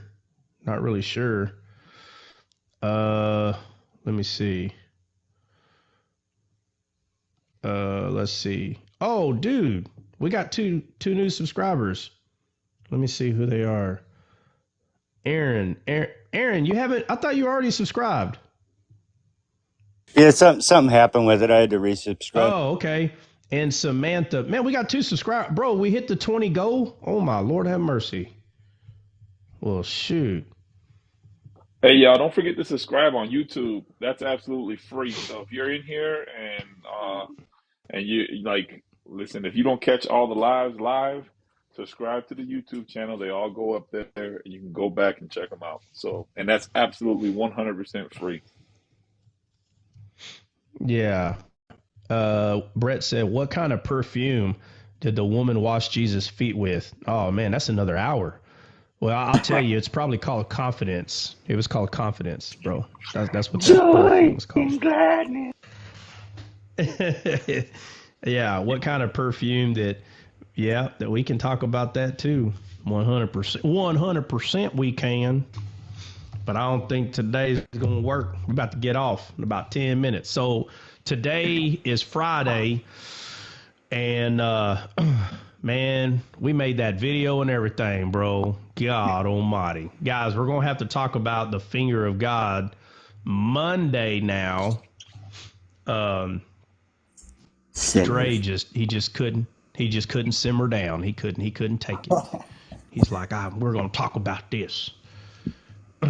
Hey, Dre, tell the truth, bro. You knew I wasn't going to just take 5 seconds with town, bro. Tell the truth. Tell the truth, man. Honestly, I never know with you, bro. It depends. Like sometimes, okay. Sometimes you may be like, okay, it's a 10. You know, you'll just go through it and be like, oh yeah, it's this, and this. Sometimes you'll be like, okay, it's gonna take 24 hours, and then some days you're just like, nah, Bubba, I'm not even gonna talk about that. So I don't know. I never know. Yeah, unpredictable. Yeah, that's fair. Yeah, that's fair. Yeah, I don't know. There's just so many topics on here. Like I already know what direction, like sometimes somebody will say, hey, what do you think this is talking about? Bro, I won't even have to read the whole thing. And I said, they're trying to get me to talk about Revelation because that's what it's going to lead to. And I'll say, let's just put it this way. You need to read the Bible more. Boy, people can't stand that. They're like, no, but what? No. You got the Spirit, right? Well, yeah. Okay, we'll prove it. Prove it. Go read it and you'll know. You should know then. You should know what this means then. How about that? If he says, okay, let's go to it, it's going to be long. Oh, yeah. Yeah, more likely if I say, okay, let's go to it. But let me tell you, the reason I say let's go to it is so everybody has an opportunity to go over this, over this thing. How about this? If I say, let's go to it, it's because it's meaty. And I'm like, nah, I'm not going to give you a chicken nugget when this thing is a pork chop, like a freaking 200-pound tomahawk steak. You hear me? No, we're going to go through there. Hey, you want to hear something funny? What? I heard a Coptic Christian this morning talking about, churches that aren't Coptic. He's like, if you walk into a church and the pastor has on a suit, he says, walk up to him and spit in his face and call him a son of a bee and walk out. I was like, wow. Talk about you heard, hold on. Christ. Hold on a second. You heard a Coptic Christian. What? A Coptic Christian was talking about what is that? How A Coptic is an Egyptian Christian, one of the apostolic churches or whatever. And Oh, he's saying literally. He's saying if you go to a church building and they're wearing a suit to go spit on them. he's like, if you literally walk Oh, into a church building and the pastor has on a suit, he says, spit in his face and call him a son of a bee and walk out. yeah, but does he explain why? Oh, because they're not Coptic, because they're not Yeah, apostolic. He said yeah, the pastor should have a whole robe. He should yeah. look different from you. If he looks like you, then what makes him special? Exactly. Okay, so let's talk about that for a second. Watch this. He's supposed to look like you. Why? Right. Where are they No, getting he the can't. idea that we're? No, Huh? he said he can't look like you. No. What do you mean he can't? Though, okay, so what he's saying is that the pastor should be a priest. You shouldn't have a pastor. You should have a Right. priest. And the priest Yes. should look different Right. than you. If he looks like you, then what can he Right. give you? Right. Well, Like, that still says the same thing. Right. But that still says the same thing. So, spiritually, Jesus did not look like us, guys. If you didn't know that, you need to know. Spiritually, Jesus did not look like us. That's why he was the high priest. That's why the high priest had to wear purple, blue, scarlet, and then it talks about that it was seamed with gold. Bubba, they used to take gold blocks and beat it down until it became a thin sheet, and they would right. cut like a very small piece of it. It literally was like thread, and they would twist it. Did they twist it or pull it longer? I think they pulled it longer and kind of twisted it. But anyway, it became a thread, man. But it was made out of gold, bro. And that's what they would use to stitch everything together. So when you walked into the Holy of Holies, right, and you have the menorah there, right, the candlestick, bro, that whole thing was lit up. And that high priest shone. The depiction of this is amazing. So when the high priest walked in to the Holy of Holies, bro, they shined. They were shining because of the gold. That's how Jesus looked when he walked on the earth to God. That's how he It looked. was like a disco ball. Pretty much. And everybody else looked dead because we were. So this is where they're getting these things. He's supposed to look different than you, brother. The high priest has already come. The high priest came. Our high priest is still shining in the temple. Know ye not the ye are the temple? Okay, so the high priest, the tree of life, is a pleasant sight. It's a pleasant sight. God planted that tree of Christ in your heart. The tree of life is in your heart. So all the trees that God plants, they are pleasant to his sight. And all of us walking this earth, we were trees, but we were not pleasant to his sight. Sorry. Right. He was saying, like, if the church doesn't have, if the priest isn't dressed like such and such, he's like, if they don't have incense, then run out of there, because the Bible tells us in Malachi that the incense has to be lit. I'm like, so how are you going to the Old Testament for that? But then you might as well follow the law too then. Like, what are you doing? Like, you Yeah. pick and choose, like an Islamic believer, what you want to believe. Yeah, pretty much. Yeah, We pretty talked much. about the incense. Remember that trial? Like how Jesus is the incense. So what we offer up to God is Him Himself, Yeah. back to Him. Yeah, he is the frankincense and myrrh. He's it. He is. That's why the wise men brought frankincense and myrrh to Jesus, because, first of all, they're called wise men. What does a fool say in his heart? What does a fool say in his heart? There is no God. Okay, God, so yep. what does a wise man say in his heart?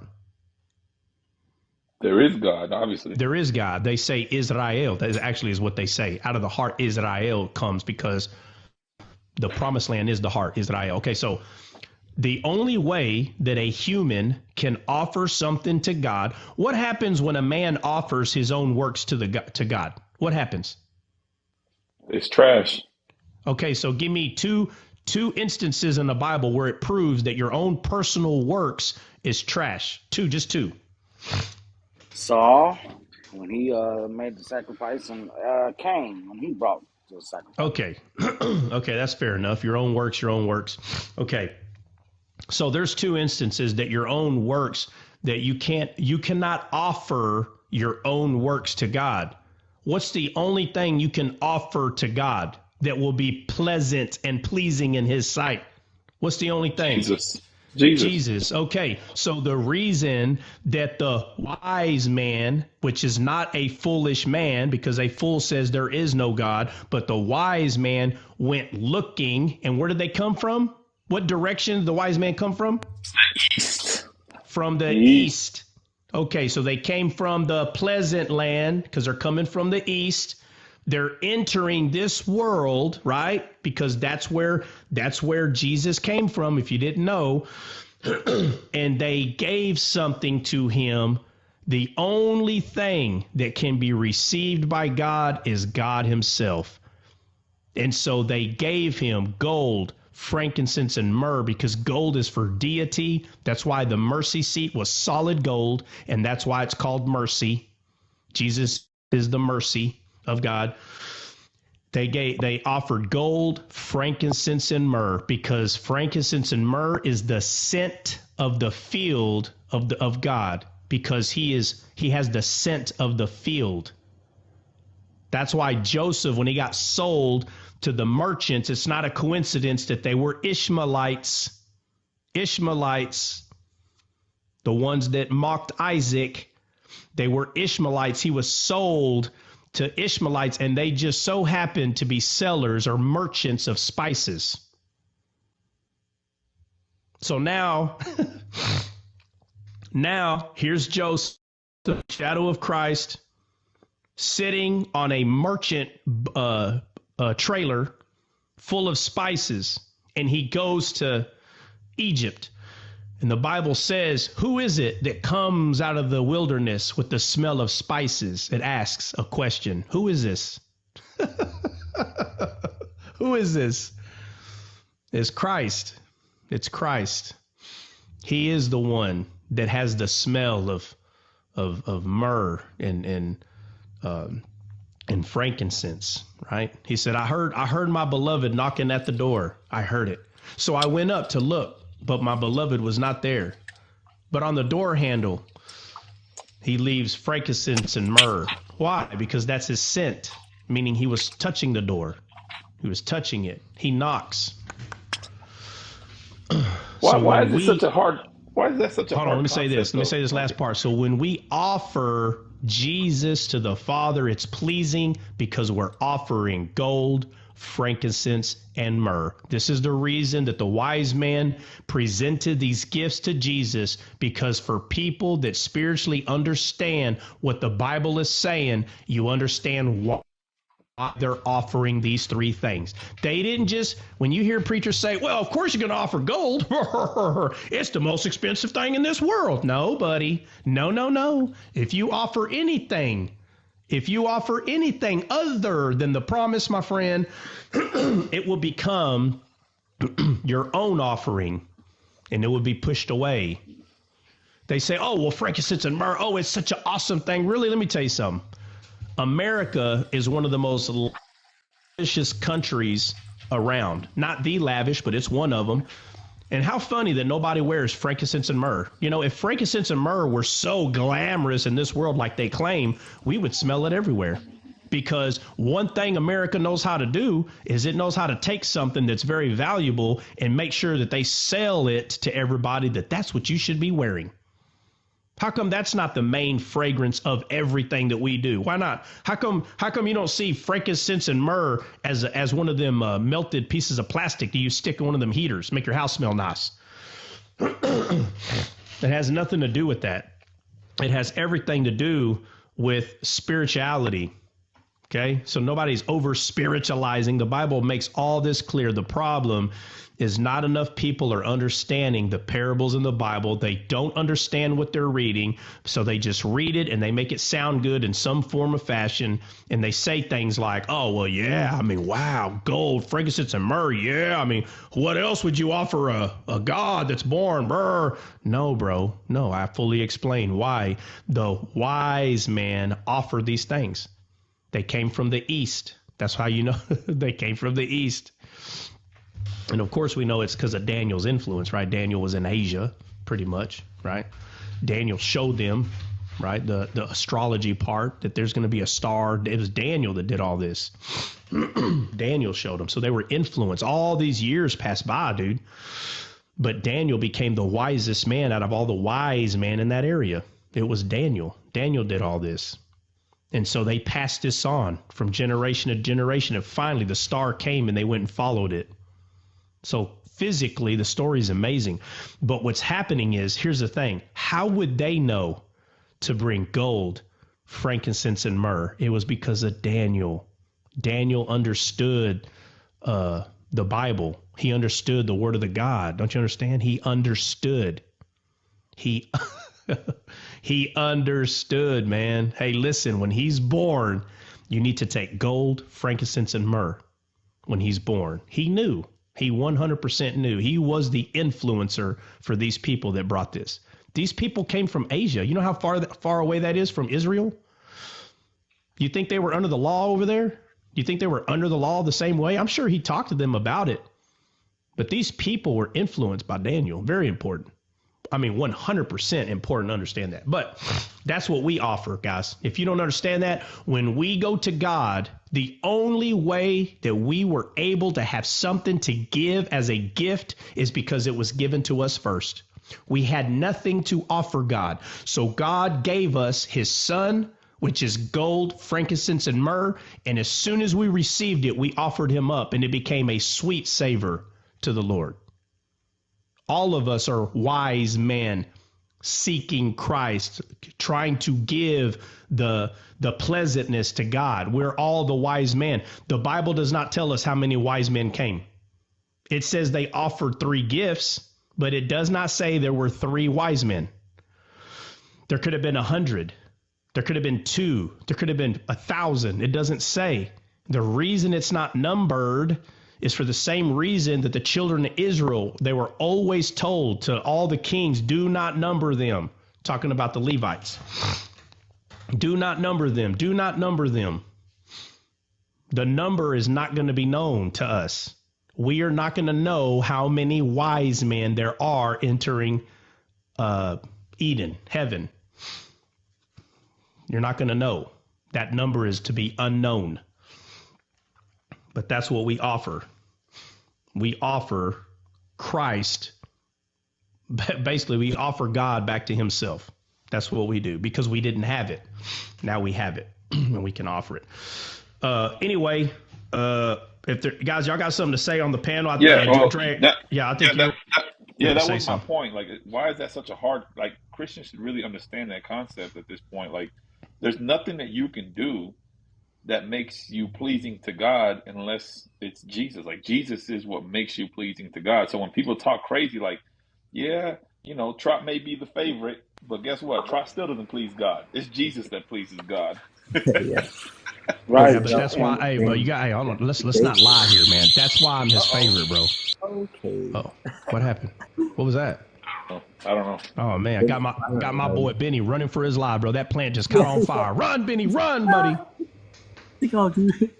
Hey, y'all didn't hear those sirens, bro? Like, boy, that's some serious sirens. Yeah. He crying and laughing at me at the same time while he running out of there. Hurry up and get out of there before that thing blows up. All right, hey, so next time we do a promo video. No more bait and switch. Nah, what I was gonna say, Aaron, hey, that's a car salesman term, Aaron, right? Bait and switch, bro. Bait and switch. Yeah, got it, man. I got to take that video off my page now. No, you don't. We're still gonna talk about it.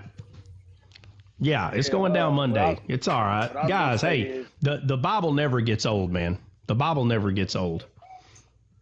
Chat said fish and chips. Oh, hold on a second. Where are you from? You got to be from where you from? Fish and chips. You from England? Where you at? Chat. He's got to be from across the pond. New England. Yeah. You from New Kingdom? From England? He said fish and chips. Hey, who knows what fish and chips is? Oh yeah, man. Anybody know? Bro, fish and chips is my favorite, bro. That's one Fish of and my French favorites. fries. What is it? French fries, What bro. is it? Yeah, French fish fries. and French fries. Yeah, French fries. Yeah. Codfish and French fries. You gotta have the cod, Yep. bro.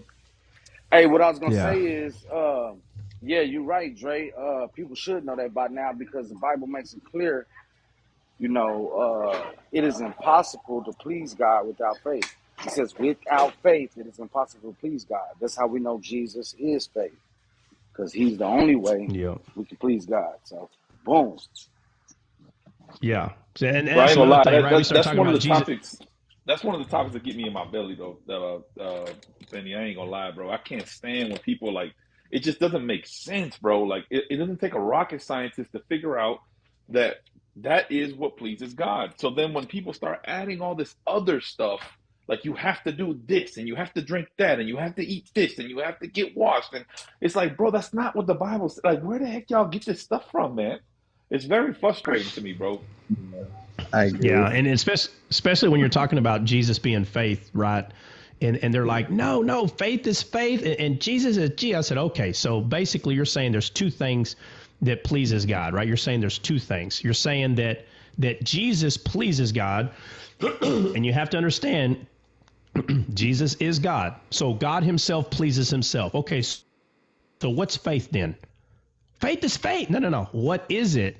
And they know what you're saying, but there is no way they are going to say that faith is Jesus because in their head, a faith is a word in a dictionary. In their head, faith is in every religion. This is what people believe. And if you don't understand, there's only two nations. There's only two nations that God sees. You're either glowing like Jesus when He looks down here, or you're not glowing. That's it. So how can there be 75 religions and then God sees all the religions in different colors? And then they all have faith? Nobody. I'm sorry. No, there's only one. There's only Faith is a one belief. faith. Like faith is not a belief Yes. system. Faith is Jesus. It's not a belief Right. system. That's what Right. they think. They really See, believe that faith is like just believing in something. They don't understand that faith is a no. servant. Faith is a person. Right. It's real. It's Yeah, alive. they think it's They a don't And it's understand that. Jesus. That's right. They have rituals. They don't have Yes. faith. They have rituals. Exactly. Right. So what they do is they go, oh, no, all religions are the same. And you're like, really? How? Don't you have to be good? Don't you have laws? Don't you? I said, no, we have faith. What do y'all have? Oh, well, we got faith too. No. Y'all have things that you have to do. You're trying to take the Old Testament, the Old Covenant, and you're telling us that we are still under the Old Covenant. We're under a new covenant. Now we have faith. They didn't have faith. They operated in faith because that's what Jesus is, but they didn't have it. So when we go to the New Testament, and it said, this is their favorite. They go to the New Testament and they go, right here, Abraham did it in faith. Did it in faith. And when they're done, I'm like, okay, let's slow down. Okay, I ask them, do you think I've ever read that? Well, obviously not. No. Let's start over. I've read that. So everything you're saying, I'm in agreement. Yeah, but you said faith wasn't there. Just let's slow down. Instead of you getting mad and wanting to hit me with the machete, just slow down. Try to understand what I'm saying before you get mad at me, okay? How many times is the word faith used in the Old Testament? It doesn't matter. It matters. It matters 100%. So now words don't matter all of a sudden. So if you were to tell them, do words matter? Yes. Okay, words matter. How come the word faith is only used twice in the Old Testament? And they're like, well, yeah, but it's also used here. No, I get that. I understand. What I'm saying is, how come it's blown up in the New Testament, but in the Old Testament, it's not as blown up? That's the only point that I'm making. Why not? Why not? Because it was revealed. Don't you understand? You're speaking right now, understanding that that's what was being used. See, now that you are able to cheat, okay, we could go to the New Testament and you're cheating. You're like, well, these people said it was there. Yes, of course. But my question again still remains, how come it's not blown up? It's so easy to see. You know, instead of getting mad and saying, it says it right here, obviously, brother, because faith is God. So obviously they were trusting in God. I mean, it's so easy to see that now.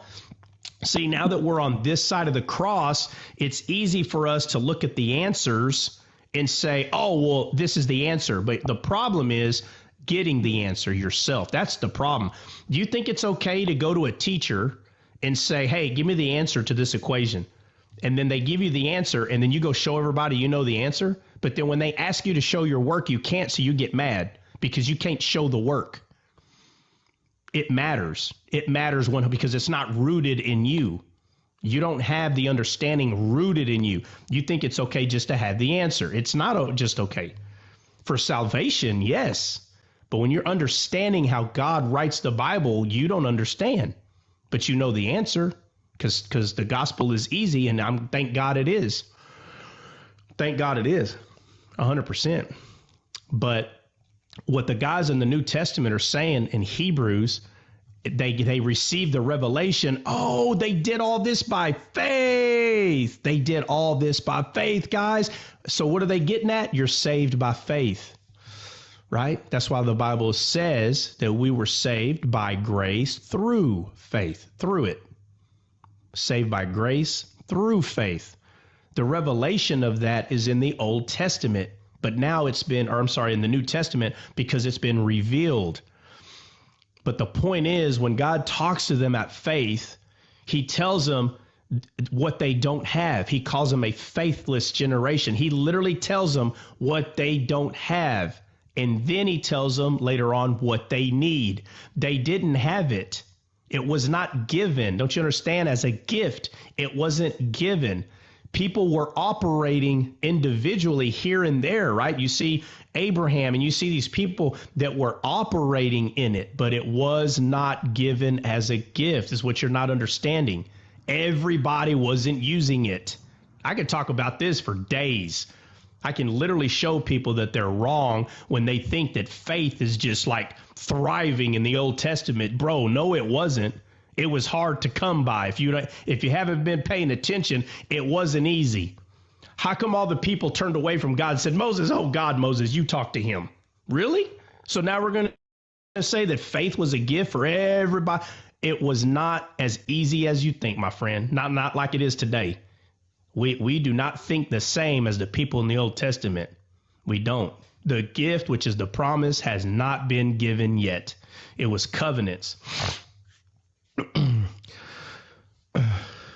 Let's see. Hebrews 11:1. Man, what's up, bro? Yeah, Oh, Russell. So, Oh, Russell. by faith. Hold on. That's old Tiger Woods right there. Hold on. Let me see. After, right?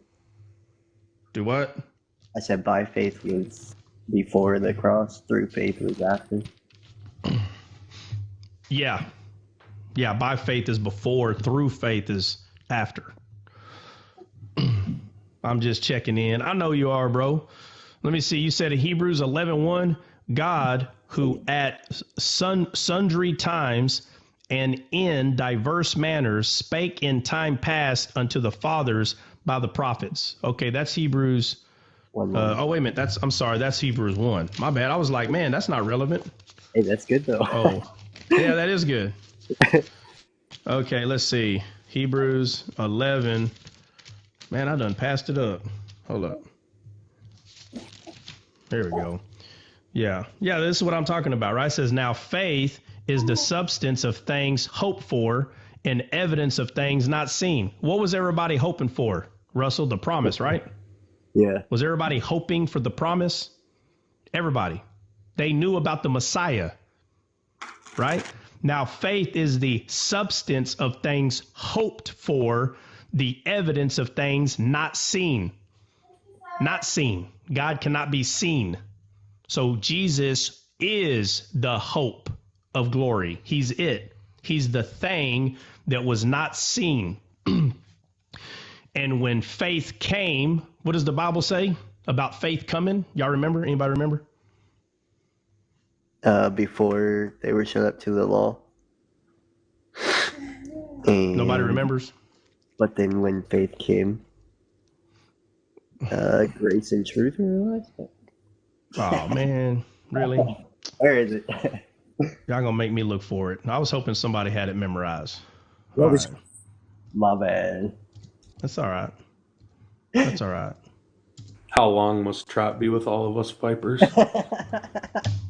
No, no, actually, I didn't remember it. I didn't remember it. Hey, Let me I got the see. drop, guys. Go ahead. We're about to hop off. Go ahead. We're about to hop off, bro. Galatians 3. Oh, yeah. Galatians, right? Benny said it. We no longer need a schoolmaster. Yeah. Yeah. All right. Galatians 3:23.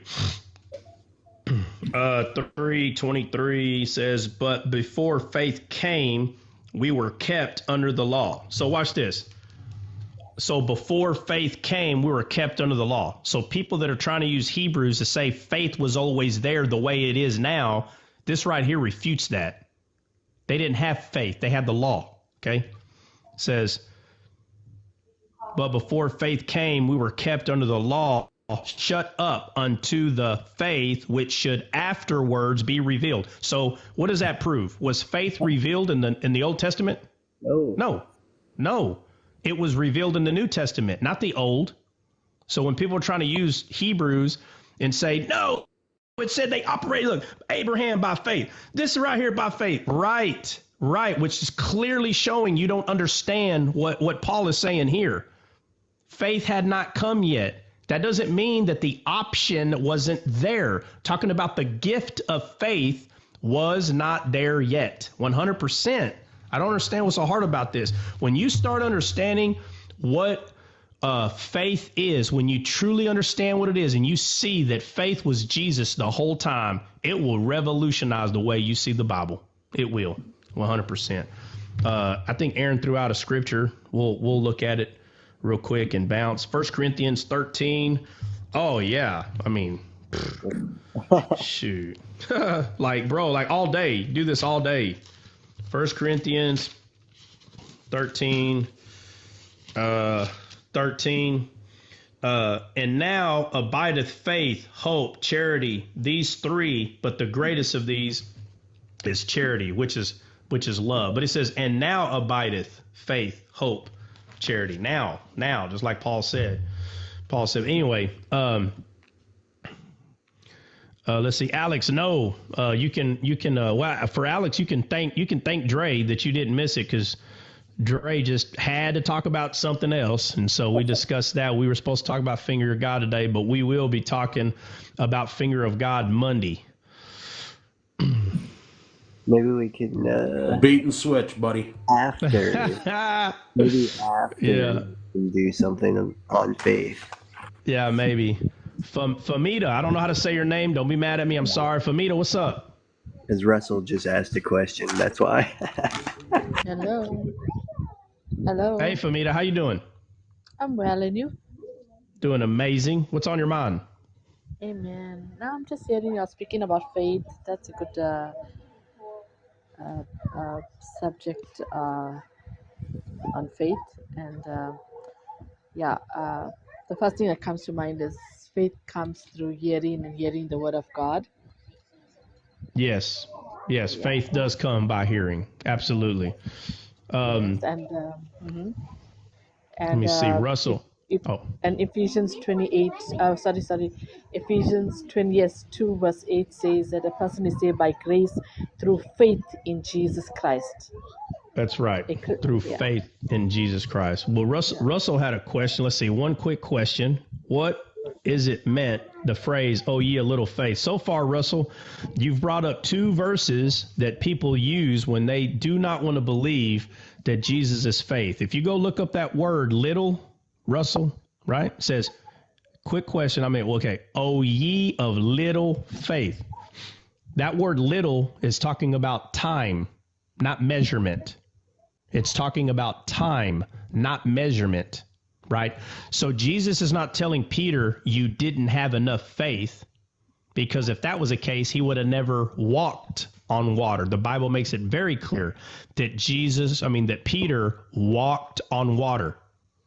So if he didn't have enough faith to do it, he would have never have done it. That's talking about time, meaning he believed he could for a short period of time, because it says when he took his eyes off of faith, who is Jesus, when he took his eyes off of Jesus and paid attention to the boistering winds, he began to sink. Well, the only way to start sinking is to be on top of something. So he only believed. So, O ye of little faith is talking about time, not measurement. And that's a problem, because millions of Christians believe that this is talking about measurement, and it's not. It's talking about time. And if think about it, if you believe that this is talking about measurement, what else are you going to preach? Think about it. What else are you going to preach? So just one little misunderstanding right here on this literally can turn around everything that the Bible is saying. So Yeah, you have to increase your faith. yeah, right. Okay, well, right. When he says, can you increase our faith? That's what they thought. They thought they needed their faith to be increased. Right. For we walk by faith, not by sight. Right. We walk by Jesus, not by our physical sight. We walk by spiritual sight, not by physical sight. Man. Right. And then you go to Numbers 22. Oh, jeez. Yeah. So, all right. So, guys, hey, it is 10:25. I got to hop off. I will see y'all Monday morning. If anybody else has something to say that's on the panel, say it now or forever hold your peace. Oh, man. Go Good. Vikings. God bless everybody. He said, what? All right. We'll see y'all Monday morning. God bless.